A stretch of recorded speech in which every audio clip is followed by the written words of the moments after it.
Hello everyone. आज का अपना टॉपिक है एक्सेलेरेशन। क्लास 11 से है बेटा ये। और प्रीवियस वीडियो में हमने स्पीड, वेलोसिटी और उनके टाइप्स के बारे में डिस्कस किया था। तो आज हम करने जा रहे हैं एक्सेलेरेशन। एक्सेलेरेशन क्या होता है बेटा? सिंपली होता है हमारे पास है rate of change of velocity of an object with respect to time. Time के साथ किसी भी ऑब्जेक्ट की वेलोसिटी में कितना चेंज आ रहा है वो हमारे पास क्या हो जाएगी, उसकी एक्सेलेरेशन हो जाएगी। और ये हमें क्या बताती है? ये हमें ये बताती है बेटा किसी भी ऑब्जेक्ट की वेलोसिटी है वो कितनी फास्टली चेंज हो रही है। It tells how fast the velocity of an object changes with time. Time के साथ कितनी फास्टली वो चेंज हो रही है। यानी एक्सेलेरेशन हमारे पास किसके बराबर हो गया? Change in velocity divide by time taken के। ठीक है। एक्सेलरेशन बेटा एक वेक्टर क्वांटिटी है। इसकी हमारे पास डायरेक्शन होती है। जिस डायरेक्शन में जो चेंज इन वेलोसिटी होगी वही डायरेक्शन एक्सेलरेशन की होगी। ठीक है। It has same direction as that of change in velocity. इसकी यूनिट क्या होती है? मीटर पर सेकंड स्क्वायर। और सीजीएस यूनिट होगी इसकी सेंटीमीटर पर सेकंड स्क्वायर। ये इसका डायमेंशन फार्मूला रहेगा LT-2। तो इसकी जो यूनिट है हमारे पास वो कैसे हो गई? देखिए, वेलोसिटी जो होती है हमारे पास है वो होती है डिस्प्लेसमेंट अपॉन में टाइम। और डिस्प्लेसमेंट को किस में लेंगे? मीटर में लेंगे। और टाइम को सेकंड में। तो यूनिट क्या बन गई हमारे पास? मीटर पर सेकंड बन गई। अब हम एक्सेलरेशन निकालेंगे। एक्सेलरेशन होती है V/T, वेलोसिटी बटे time, change in velocity divide by time. तो वेलोसिटी की यूनिट हो गई मीटर पर सेकंड और टाइम की क्या हो जाएगी? T। और T ऊपर जाएगा तो एक माइनस पहले है तो क्या हो जाएगा? मीटर पर सेकंड स्क्वायर। ये इसकी SI यूनिट हो जाएगी। और अगर इसको CGS यूनिट में कन्वर्ट करें तो मीटर का छोटा यानी सेंटीमीटर और सेकंड तो यही रहेगी, सेंटीमीटर पर सेकंड स्क्वायर। अब इसका डायमेंशन फार्मूला देखें तो देखिए, डिस्प्लेसमेंट हमारे पास किसके बराबर? लेंथ में हम लेंगे। ठीक है। डिस्प्लेसमेंट को लेंथ में, टाइम को T में, और ऊपर चला गया तो LT-1। यानी वेलोसिटी का डायमेंशन फार्मूला क्या आ गया? LT-1। अब एक्सेलरेशन का निकालना है, वेलोसिटी बाय टाइम। वेलोसिटी का निकला आया LT-1 और एक और नीचे टाइम का T आ जाएगा, ऊपर जाएगा तो LT-2। M0 लगाओ तो ठीक है, न लगाओ तो भी ठीक है। ये हमारे पास है एक्सेलरेशन का डायमेंशन फार्मूला आ जाएगा। उसके बाद है टाइप्स ऑफ एक्सेलरेशन। एक्सेलरेशन कितने टाइप की होती है?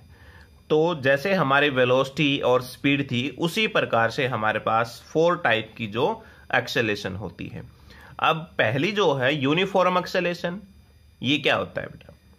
Acceleration of an object is said to be uniform कब कहेंगे?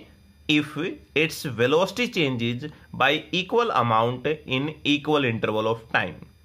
यानी जिसकी वेलोसिटी जो है वो इक्वल अमाउंट के अंदर चेंज हो रही हो, इक्वल इंटरवल ऑफ टाइम, तो उसे हम क्या कहेंगे? हमारे पास यूनिफॉर्म एक्सेलरेशन होती है। उसके बाद है वेरिएबल एक्सेलरेशन। वेरिएबल एक्सेलरेशन क्या होता है? The acceleration of an object is said to be variable कब होगी? If its velocity changes by unequal amount in equal interval of time. Unequal amount के अंदर इक्वल इंटरवल ऑफ टाइम में। ठीक है। अनइक्वल अमाउंट वेलोसिटी चेंज हो रही है इक्वल इंटरवल ऑफ टाइम में, तो उसे हम क्या कहेंगे? Variable acceleration. नेक्स्ट है वेरिएबल एक्सेलरेशन। वेरिएबल एक्सेलरेशन क्या होती है? यानी इसमें बेटा वेलोसिटी चेंज होती है अनइक्वल अमाउंट के अंदर इन इक्वल इंटरवल ऑफ टाइम में। ठीक है। टाइम कैसा रहेगा? इक्वल इंटरवल ऑफ टाइम रहेगा और वेलोसिटी का चेंज होने का जो अमाउंट होगा वो हमारा अलग अलग होगा। इसे हम नॉन यूनिफॉर्म एक्सेलरेशन बोल सकते हैं या इसका अपोजिट भी आप कर सकते हो। ठीक है, कि velocity changes equal amount in unequal interval of time, तो वो भी हमारे पास नॉन यूनिफॉर्म एक्सेलरेशन होगी। उसके बाद है एवरेज एक्सेलेरेशन, एवरेज एक्सेलेरेशन किसके बराबर? For an object moving with variable velocity, कोई ऑब्जेक्ट है कहता है कि वो वेरिएबल वेलोसिटी से मूव कर रहा है, तो उसकी एवरेज एक्सेलेरेशन किसके बराबर होगी बेटा? Ratio of total change in velocity of the object to the total time taken. ठीक है, total change in velocity divide by total time taken. तो हमने मान लिया कि हमारे पास v1 और v2 दो वेलोसिटी हैं किसी भी ऑब्जेक्ट की, और टाइम है उसमें t1 और t2। तो एवरेज एक्सेलेरेशन किसके बराबर? टोटल चेंज इन वेलोसिटी, और चेंज आ जाएगा तो हम क्या कर देंगे? डिफरेंस कर देंगे, v2 minus v1 divide by t2 minus t1। और v2 माइनस v1 कुछ ना कुछ चेंज आएगा तो हमने क्या लिख दिया? Delta v by delta t। इसको v माइनस u बटे t भी लिख सकते हैं बेटा हम, क्योंकि हमारे पास एक्सेलेरेशन यही हो जाएगी, final velocity minus initial velocity. Next है बेटा इंस्टेंटेनियस एक्सेलेरेशन। तो इंस्टेंटेनियस एक्सेलेरेशन क्या होती है? The acceleration of an object at a given instant of time, किसी भी पर्टिकुलर टाइम के अंदर, और at a given point of its motion. कोई भी जैसे मोशन में है बॉडी, तो किसी भी पॉइंट के ऊपर एक्सेलेरेशन देखें तो वो उसकी इंस्टेंटेनियस एक्सेलेरेशन हो जाएगी। It is equal to the limiting value of average acceleration. ठीक है, ये एवरेज एक्सेलेरेशन की लिमिटिंग वैल्यू हो, यानी एक लिमिट लगा दी एवरेज एक्सेलेरेशन के आगे, तो वो क्या बन जाएगी? इंस्टेंटेनियस एक्सेलेरेशन बन जाएगी इसमें। और टाइम कहां तक रहेगा? वो जीरो को अप्रोच करेगा। तो यहां पर हम क्या लिख सकते हैं? एक्सेलेरेशन किसके बराबर हो जाएगी? Limited delta t tends to zero और delta v by delta t, क्योंकि चेंज आ रहा है इनके अंदर। ये बताया था आपको पहले भी, ये देखो ऊपर जो एवरेज एक्सेलेरेशन में बताया गया था। और इसको हम क्या लिख सकते हैं? dv by dt। जहां पर भी dv बाई dt मिल जाए तो उसका मतलब यही है कि चेंज आ रहा है इसके अंदर। बताया था ना, डेल्टा को हम ऐसे भी लिख सकते हैं, इस प्रकार से भी लिख सकते हैं।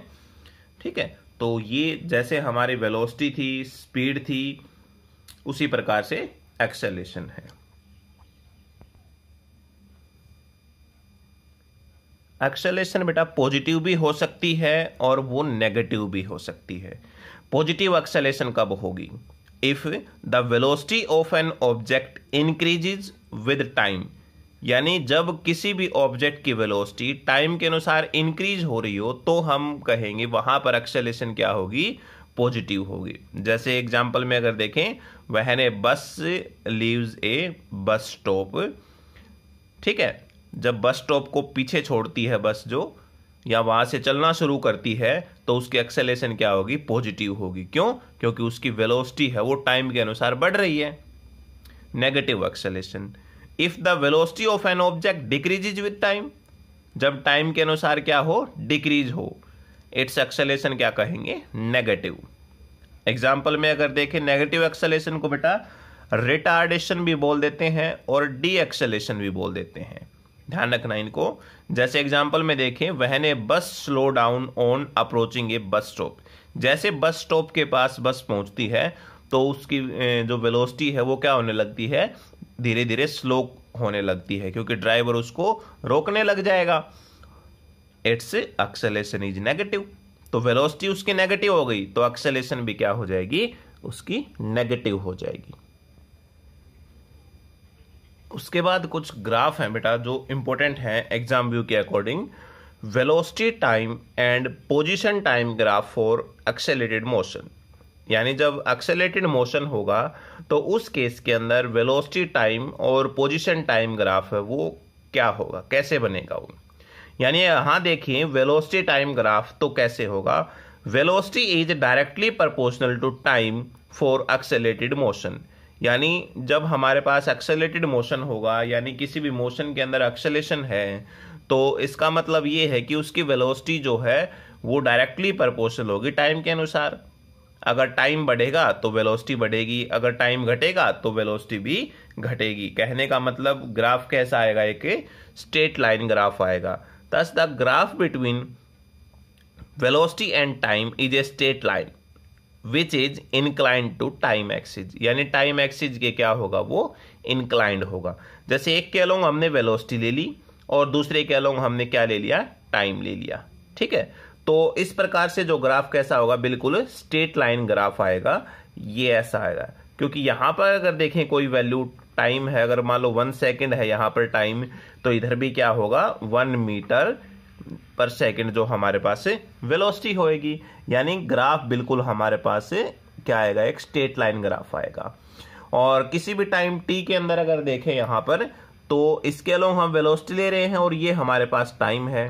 तो यहां से हम एंगल अगर निकालें, थीटा अगर निकालना है तो किसके बराबर होगा, थीटा किसके इक्वल होता है, आर्क अपॉन रेडियस। और इसकी आर्क कौन सी हो जाएगी, ये जैसे आर्क हम मानेंगे और ये रेडियस के रूप में। या फिर हम यहां पर सिंपली भी कर सकते हैं कि अगर ये ट्रायंगल है, ये राइट एंगल ट्रायंगल है बेटा, ठीक है, ये यहां पर क्या हो गया, जैसे 90 डिग्री हो गया। तो 90 डिग्री हो गया, तो यहां से थीटा निकालना हमने, तो क्या हो जाएगा, टेंजेंट थीटा हम निकाल लेंगे, डायरेक्शन फाइंड करनी हो तो हमने यहां पर। तो टेंजेंट थीटा एक राइट एंगल ट्रायंगल के अंदर क्या होता है, परपेंडिकुलर अपॉन में बेस।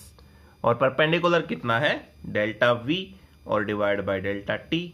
तो किसके इक्वल, टेंजेंट थीटा के इक्वल। या आप सिंपली कह सकते हो कि using property of angle, that is arc upon में radius, delta v by delta t. और एक राइट एंगल ट्रायंगल के अंदर परपेंडिकुलर अपॉन बेस हमारे पास टेंजेंट थीटा होता है। या ये ऐसे भी हो सकता है, किसी की इनिशियल वेलोसिटी दे रखी हो किसी ऑब्जेक्ट की, ठीक है, तो वो हमारे पास ये हो गई यहां तक, और फिर भी क्या होगा, एक स्ट्रेट लाइन ग्राफ होगा, क्योंकि चेंज इन वेलोसिटी हमारे पास से डायरेक्टली प्रोपोर्शनल होगी टाइम के। और यही केस यदि हम रिटार्डेशन के अंदर ले लें, तो देखिए area under velocity time graph give distance displacement travelled the body. यानी जो वेलोसिटी टाइम ग्राफ होगा उसके अंदर जितना भी एरिया जो आएगा वो क्या बताएगा, डिस्टेंस या जो displacement travelled by the body, किसी बॉडी ने कितना डिस्टेंस ट्रेवल किया है या फिर कितना जो डिस्प्लेसमेंट ट्रेवल किया है। यानी डिस्टेंस और डिस्प्लेसमेंट किसके बराबर हो जाएगा, area under VT graph. Velocity time graph में जितना एरिया ट्रेवल होगा वो उसका डिस्टेंस या डिस्प्लेसमेंट बताएगा। रिटार्डेशन में होता है बेटा नेगेटिव, और नेगेटिव मतलब ऊपर से यहां से नीचे आते हुए, ठीक है। वेलोसिटी और टाइम जो ग्राफ होगा वो इस प्रकार आएगा रिटार्डेशन मोशन के दौरान। नेक्स्ट जो है वो कहता है position time graph. Position time graph में क्या कहता है, देखो द पोजीशन मीन्स डिस्टेंस। हमें पता है बेटा इसको अच्छे से कि पोजीशन का मतलब डिस्टेंस हो गया या डिस्प्लेसमेंट हो गया, which is directly proportional to square of time for uniform acceleration motion. जब यूनिफॉर्म एक्सेलेरेशन मोशन है तो वो हमारे पास डायरेक्टली प्रोपोर्शनल होगा टाइम के स्क्वायर के। तो ग्राफ जो होगा पोजीशन और टाइम का वो एक पैराबोला होगा। पैराबोला ग्राफ जो होता है बेटा वो या तो इस प्रकार से या फिर वो इस प्रकार से। पैराबोलिक पाथ अगर जिसे हम कहेंगे, ये कह दें कि पैराबोलिक पाथ बताओ कैसा होता है, तो वो देखो जैसे हमारे पास ये क्वाड्रेंट होते हैं, या तो इस प्रकार का पाथ हो गया या ऐसा पाथ हो गया या इस प्रकार का हो या फिर इस प्रकार का हो, ये सेम हो गए बेटा यहां जैसे, मतलब किसी टाइप का हो। कहने का मतलब ये है कि पूरा इलिप्स न हो। इलिप्स बोलते हैं अंडाकार को। एक अंडाकार को बीच से काट देते हैं तो वो एक पैराबोला बन जाता है, ठीक है। तो इस प्रकार का पाथ होगा उसे हम क्या कहेंगे, पैराबोलिक पाथ कहेंगे। तो ये पाथ है वो कैसा होगा, पैराबोलिक पाथ होगा वेलोसिटी और टाइम के अंदर यूनिफॉर्म एक्सेलरेशन मोशन के दौरान। ऐसा ही हमारे पास पोजीशन और टाइम में जो है, सॉरी वेलोसिटी नहीं, पोजीशन टाइम में तो यूनिफॉर्म एक्सेलरेटेड मोशन कहेंगे हम इसे, क्योंकि यहां पर जो है जो पोजीशन होगी, डिस्टेंस होगी, यानी एस जो है वो डायरेक्टली प्रोपोर्शनल होगा बेटा स्क्वायर ऑफ टाइम, यानी टाइम के स्क्वायर के डायरेक्टली प्रोपोर्शनल होगा, ठीक है। ऐसे ही हमारे पास जो ग्राफ होगा वो ऐसा भी हो सकता है रिटार्डेशन के दौरान। ये तो यूनिफॉर्म एक्सेलरेशन में होगा और ये रिटार्डेशन में नेगेटिव के अंदर इस प्रकार का। तो ये ग्राफ जो है हमारे पास पोजीशन टाइम ग्राफ है ये, ठीक है। तो अब हमारे पास बेटा मोस्ट इंपॉर्टेंट टॉपिक है फॉर्मूले ऑफ डिफरेंशिएशन। ये मैथ्स के अंदर आप पढ़ोगे बेटा इसके बारे में पूरा डीपली से, और साइंस के अंदर फिजिक्स के अंदर जो इसका यूज होता है तो वो हम बताएंगे आपको फिजिक्स में कहाँ इसका यूज होता है। यानी डिफरेंशिएशन का फिजिक्स के अंदर बहुत यूज होगा बेटा। यानी वेलोसिटी और एक्सेलरेशन को तो बल्कि हम ये कह सकते हैं कि जो डिफरेंशियल कोफिशिएंट होते हैं या जिसे हम डेरिवेटिव बोलते हैं उनके द्वारा बड़ी आसानी से सोल्व किया जाता है। ठीक है, तो देखो बेटा यदि हम मान ले कि y हमारे पास कोई फंक्शन है, if y is a function of x, y हमारे पास कोई x का फंक्शन है, तो इसका मतलब ये है बेटा कि y की वैल्यू जो है वो x के ऊपर डिपेंड कर रही है। ठीक है, y डिपेंड्स ऑन x के ऊपर डिपेंड कर रही है। तो इसको हम ऐसे लिख सकते हैं y is equal to F of x। ठीक है, ये हम कहेंगे यदि y कोई फंक्शन हो और x की वैल्यू इसके ऊपर डिपेंड कर रही हो तो हम उस इक्वेशन को कैसे लिखेंगे, y is equal to F of x। F of x एक सिंबल है बेटा, ये मत सोचना कि f जो है वो मल्टीप्लाई है x के साथ, नहीं ऐसा नहीं है। एफ ऑफ x पूरा ही एक सिंबल है। ठीक है, और यदि हम डेरिवेटिव निकालें, derivative of y with respect to x, तो उसको हम कैसे लिखेंगे। डेरिवेटिव y का हमने करना है बेटा x के रिस्पेक्ट में, तो उसको ऐसे लिखेंगे dy बाई dx। ठीक है, dy बाई dx क्योंकि x के रिस्पेक्ट में है तो dy बाई dx लिखेंगे, और y का हम कर रहे हैं यानी फंक्शन हो गया हमारे पास यहां पर y का, तो इसको हम ऐसे लिख सकते हैं dy बाई dx। ठीक है, अब मैं डायरेक्ट इसके फॉर्मूले के ऊपर आता हूं बेटा, जो आपने याद करने हैं समझने हैं अच्छे से। ठीक है, देखो dy बाई dx, जहां पर भी dy बाई dx हो, x की जगह कुछ भी हो सकता है, जैसे यहां हमने फंक्शन x का ले रखा है तो x आ गया, यहां पर टाइम होता विद रिस्पेक्ट टू टाइम तो dy बाई dt हो जाता। ठीक है, जो भी फंक्शन होगा जिसके रिस्पेक्ट में होगा वही नीचे आ जाएगा। मान लो x की पावर n है, हमने इसका डिफरेंशिएशन करना है, आपके पास ये टर्म आ जाएगी ऐसे, तो उसको कैसे लिखेंगे। जो पावर होती है बेटा पावर को आगे लेके आ जाते हैं और पावर में से एक घटा देते हैं, यानी इस टर्म का डिफरेंशिएशन करना हो हमने तो क्या करेंगे, nx की पावर n-1, ये इसका आंसर हो जाएगा। ठीक है, यानी जो फार्मूला बन गया हमारे पास से dy बाई dx, x की पावर n है तो पावर को हम आगे ले आएंगे, पावर क्या आ गई, n आगे आ गई, और उस जो भी पावर है उसमें से -1 हम घटा देंगे, तो वो हमारे पास क्या आ जाएगा, डिफरेंशिएशन आ जाएगा। जैसे एग्जांपल ले लें हम, मान लो dy बाई dx हमारे पास जो है एक्स क्यूब का हमने डिफरेंशिएशन करना है, तो हम क्या करेंगे, हम करेंगे पावर आगे आ जाएगी यानी 3x, और इसकी पावर 3 है, इसमें से एक घट जाएगा, क्या आ जाएगा 3x स्क्वायर। ठीक है, तो हमारे पास इसका डिफरेंशिएशन कितना हो जाएगा, 3x स्क्वायर। नेक्स्ट जो है वो ये है, यदि dy बाई dx और यहां पर c है, c जो होता है बेटा वो कांस्टेंट होता है, ध्यान रखना, और कांस्टेंट का डिफरेंशिएशन क्या होगा, 0 होगा। कोई भी कांस्टेंट हो तो वो हमारे पास डिफरेंशिएशन उसका 0 आएगा। तो ध्यान रखना, यहां पर मैं लिख भी देता हूं where c is a constant. तीसरी जो हमारे पास इक्वेशन है, अगर ऐसे हो dy बाई dx और दो टर्म दे रखी हो u, एक दे रखी हो v, u प्लस v, तो हम इसको अलग अलग कर सकते हैं बेटा। कैसे, एक तो ऐसे du बाई dx और प्लस में dv बाई dx, फिर इनका जो डिफरेंशिएशन जैसे बताया हम उस प्रकार से कर सकते हैं।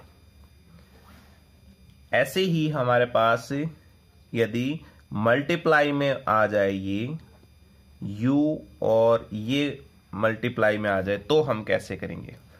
उसके लिए डिफरेंशिएशन होता है बेटा, फर्स्ट जो फंक्शन है इसमें फंक्शन मान लेंगे, ये मान लिया पहला हो गया और ये हो गया दूसरा। तो पहला फंक्शन है वो as it is u as it is into में सेकंड फंक्शन का डिफरेंशिएशन मतलब dv बाय dx, ठीक है, प्लस के अंदर अब की बार second function as it is यानी v एज इट इज और डिफरेंशिएशन किसका हो जाएगा? फर्स्ट का डिफरेंशिएशन हो जाएगा, du बाई dt हो जाएगा, ठीक है।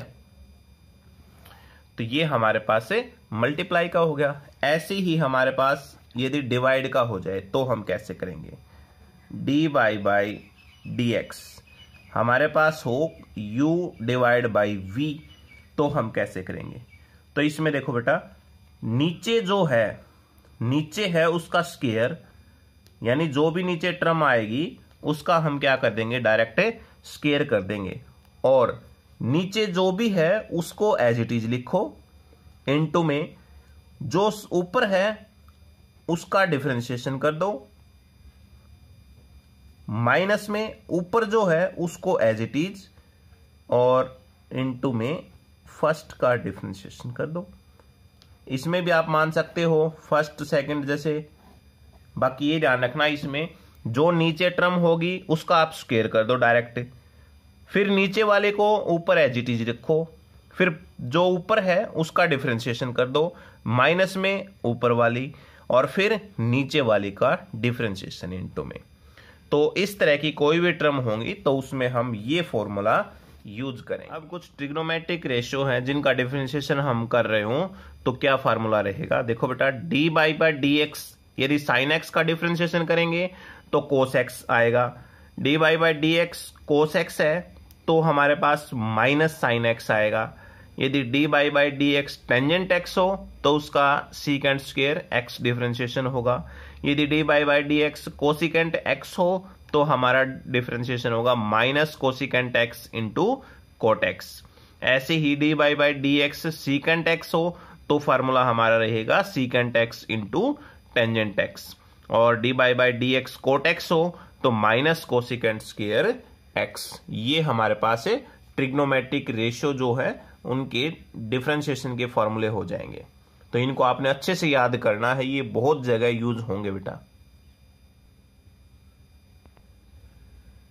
एक एग्जांपल ले लेते हैं बेटा, D by dx sign 3x, इसका हमने जो है वो डिफरेंशिएशन करना है। तो क्या बताया है, साइन x का क्या होगा? कोस x।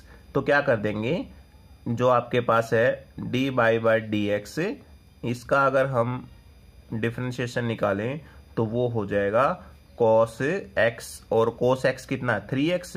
अब जब इस तरह हो बेटा तो उसमें हम डिफरेंशिएशन जो है एंगल का भी करना पड़ेगा, ठीक है। तो यानी डी बाई dx से हमने किसका करना है? 3x का डिफरेंशिएशन और करना है, तो ये हो जाएगा cos 3x इंटू में पावर आगे आ जाएगी, ठीक है, और उसमें से 1 घट जाएगा, यानी 3x का क्या हो जाएगा? ओनली 3 हो जाएगा। तो इसको हम क्या लिख देंगे? 3 cos 3x, ये हमारे पास डिफरेंशिएशन आएगा। तो इसमें ध्यान रखना है कि हम जो ट्रिग्नोमेट्रिक रेशियो है उसका डिफरेंशिएशन तो करना ही है, साथ में हमने एंगल का भी डिफरेंशिएशन करना है। नेक्स्ट है बेटा इंटीग्रेशन। तो अभी डिफरेंशिएशन था, उसी तरह से इंटीग्रेशन है। इंटीग्रेशन भी बहुत इंपॉर्टेंट है, ये भी आप मैथ में आप इनको डीपली पढ़ोगे। यहाँ हमारा जो है डायरेक्ट हम इंटीग्रेशन कैसे करते हैं, बस आपको ये मेथड पता होना चाहिए इसके अंदर, ठीक है। जैसे डिफरेंशिएशन का था तो धीरे धीरे जैसे प्रॉब्लम आपकी आती चलेंगी उनको हम उसी प्रकार से सोल्व करते चलेंगे, तो आपका ये कंसेप्ट वो क्लियर हो जाएगा, ठीक है। तो इंटीग्रेशन का सिंबल ऐसे होता है बेटा, इस प्रकार से जो है वो इंटीग्रेशन होता है। देखो, यदि हम इंटीग्रेशन करें 1 इंटू डी एक्स, हमने इसका इंटीग्रेशन करना है, ठीक है, तो इसका dx का क्या हो जाएगा? ओनली x हो जाएगा। अगर इस तरह का हो तो आपके पास ओनली x हो जाएगा। और यदि इंटीग्रेशन आपके पास x की पावर n है और इंटू में dx, डिफरेंशिएशन में तो आपको मिलेगा d by by d x या d by by d t ऐसे मिलेगा। यहां क्या मिलेगा, एक्स मल्टीप्लाई में यहां पर डॉट में, और ये इंटीग्रेशन मिलेगा। तो इस तरह का जो भी होगा तो उसमें हम कैसे करेंगे, पावर जो है पावर के अंदर एक जोड़ देंगे। पहले हम क्या कर रहे थे डिफरेंशिएशन में, पावर को आगे लेके आ रहे थे और उसमें से एक घटा रहे थे। अब क्या करेंगे, पावर के अंदर एक जोड़ देंगे, x की पावर जो है n है उसमें एक जोड़ दिया, जितनी पावर होगी वो नीचे आ जाएगी n+1। इस प्रकार से हम जो है वो इंटीग्रेशन करेंगे। ठीक है, अब ऐसे ही आपके पास अगर ये हो जाए 1/x इंटू डी एक्स, इसका हमने डिफरेंशिएशन निकालना हो तो कैसे होगा। देखो बेटा, यहां पर फंक्शन हो x हो और यहां उसका डिफरेंशिएशन हो, जो फंक्शन है यहीं पर सेम है तो उसका फॉर्मूला डायरेक्ट बन जाता है log ऑफ x, ये मॉडुलस हो जाएगा। ठीक है, यहां पर x जो होगा वो ग्रेटर देन होगा 0 से। ध्यान रखना, नीचे जो फंक्शन है यहां पर भी सेम फंक्शन हो दोनों और ये 1 में हो तो आपका log ऑफ x जो है वो आंसर आ जाएगा इसका। ठीक है, इसी का एग्जांपल ले लें हम। मान लो इंटीग्रेशन हमने करना है, x की पावर 3 है इसका करना है, इनटू में dx है, तो कैसे करेंगे। तो पावर में क्या बताया, पावर में हम एक जोड़ देंगे और डिवाइड बाय उतनी ही पावर आ जाएगी 3+1, यानी x की पावर 4/4 जो है इसका आंसर आ जाएगा। इस प्रकार से जो है हम इसका इंटीग्रेशन करेंगे।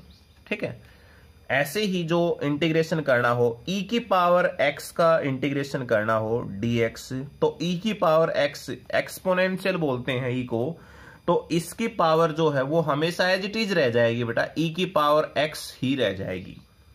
ये कांस्टेंट का यहां पर जो है e की पावर x है वो वही का वही रह जाएगा हमारा e की पावर x, चाहे कुछ भी हो आपके पास है। तो इंटीग्रेशन कुछ ट्रिग्नोमेट्रिक रेशियो है जिनका इंटीग्रेशन हमने करना हो तो क्या होगा, ये बहुत इंपॉर्टेंट है, आपने याद रखने हैं। ये integration sin x into d x, इसका इंटीग्रेशन करना हो तो माइनस कोस x। ऐसे ही integration cos x into d x करना हो तो क्या होगा sin x। Secant square x into d x, इसका इंटीग्रेशन करना हो तो tangent x। Cosecant square x into d x, इसका इंटीग्रेशन करना हो तो माइनस कोट x। ऐसे ही secant square x into tangent x करना हो इंटीग्रेशन तो क्या होगा सीकेंट x, और cosecant x into cot x, इसका इंटीग्रेशन करना हो तो क्या होगा माइनस कोसिकेंट x जो होगा। तो ये जो फॉर्मूले हैं बेटा ये आपके बहुत इंपॉर्टेंट फॉर्मूले हैं, आपने इनको अच्छे से याद करना है। अब ये जो है बेटा आपके लिए बिल्कुल नए हैं और लेवल थोड़ा सा हाई है, तो इनसे डरना नहीं है। जैसे जैसे आपका धीरे धीरे जो है चैप्टर आते रहेंगे आगे आगे और इनके अंदर ये कंसेप्ट यूज होते चलेंगे, आपको आसानी से समझ में आ जाएंगे। बहुत आसान है बेटा ये, एक बार आपको समझ में आ गया तो बड़े आसानी से आप इनको कर सकते हो। मैथ्स के अंदर आप इनको पूरा डीपली से पढ़ोगे, इनसे रिलेटेड बहुत सारी प्रॉब्लम है वो आप करोगे तो आपको और भी ऑलरेडी क्लियर हो जाएगा। ये आपको इसलिए करवाए हैं क्योंकि अभी आपका जो नेक्स्ट टॉपिक रहेगा वहां पर इंटीग्रेशन का हमारा यूज होगा, तो उसको आप आसानी से कर सकते हो। ठीक है, तो इनको आपने अच्छे से पढ़ना है। कोई भी डाउट हो तो आप कमेंट बॉक्स में जरूर लिखें। Thank you.